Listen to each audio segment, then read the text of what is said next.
In this video, we will learn how to use colon command in Excel sheet. So let's start this Excel sheet.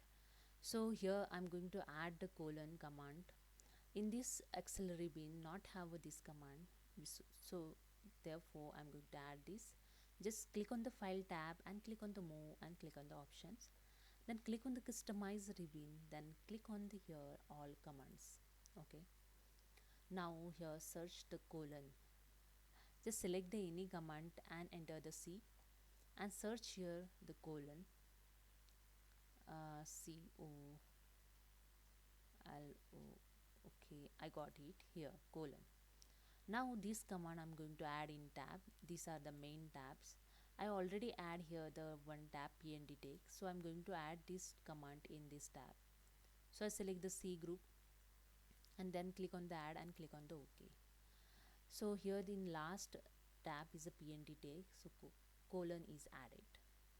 So let's see how it's used. Suppose I want to use the colon, just click on the colon. Here you can see you can use the colon. Just click on the colon command.